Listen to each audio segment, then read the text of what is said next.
प्रेम सिंह मीना है और ये मेरे पिताजी श्री शंकरलाल मीना। 7 तारीख को मैं मार्केट आया सरमत्रा, यहाँ से मैं एक लेजम लेकर के अपने घर जा रहा था नलवाली। रास्ते में मेरे गांव के और सरमत्रा के बीच में सरमत्रा और मेरे गांव के बीच में मल्लपुरा और मटका एक बस स्टैंड पड़ता है और मेरे साथ मेरा छोटा भाई भी था। हम दोनों भाई मार्केट से जा रहे थे। अंकुश मीना जो जिनकी डेथ हो गई अभी प्रेजेंट में, तो हम लोग मतलब वहाँ 4 लोगों ने रुकवाया हमें। 4 लोगों ने रुकवाया और बीच सड़क पर रुकवा करके बोले, मैंने कहा भाई सड़क से नीचे तो हट जाओ, क्या अबे साले तुझको यहीं मारेंगे चपेट करके, नहीं तो निकल जा। मैंने फिर मोटरसाइकिल रोकी, मैंने कहा यार भाई साहब ऐसे क्यों बोल रहे हैं आप लोग। तो फिर उन लोगों ने गाली गलौज चालू कर दी और मेरे गिरबान पर हाथ डाला। ये डाल करके फिर मेरे छोटे भाई ने रोकने की कोशिश की तो उसको पीटने की थप्पड़ वगैरह लगाए। फिर जब मैंने कहा यार ये तो हमें मारेंगे, तो मैंने बचाने के लिए कम से कम मैंने पिताजी को फोन किया। मैंने पिताजी हमें यहाँ पे मार रहे हैं, तो पिताजी मेरी सहायता के लिए बचाने के लिए आए, यहाँ से ले जाने के लिए।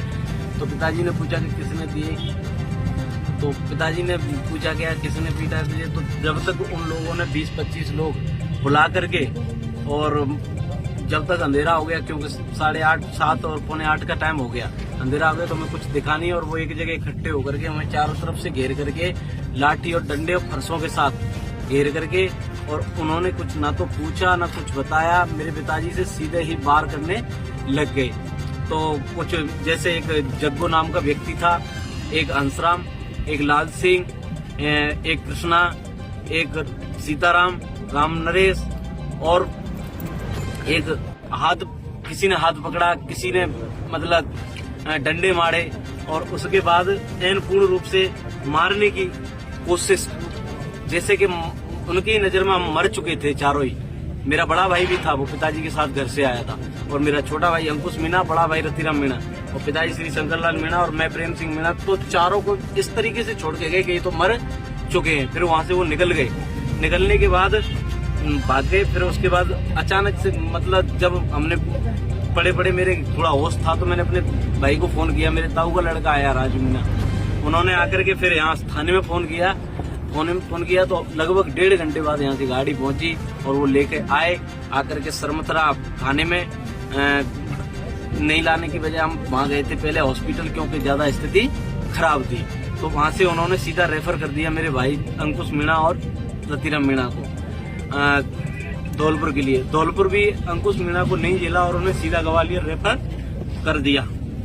उसके बाद मेरे भाई का ऑपरेशन हुआ और डेथ हो गई।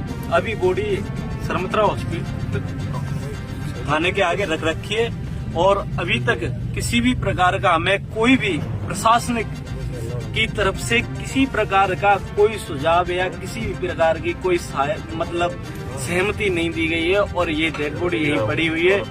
और मैं रतिराम मेरा भाई अभी भी जयपुर रेफर कर दिया है धौलपुर से, उनकी हालत सीरियस है। और दूसरी बात, मैं प्रशासन से यही दरखास्त करता हूँ कि जो भी मैं उनके जो घर वगैरह हैं, कम से कम आप लोगों ने कई जगह ऐसे काम किए हैं कि बिल्डोजर चलाना आपका एक नाम चल रहा है, तो उसको बिल्कुल पूर्ण रूप से उनके घरों को धराशायी किया जाए। ये मेरी पहली मांग। और दूसरी मांग ये है कि मुजरिमों को पकड़कर लाओ, एक मुजरिम को, जो मैं नाम बता रहा हूँ मुझे पता है, मैंने नाम दिए हैं, लिस्ट दी है।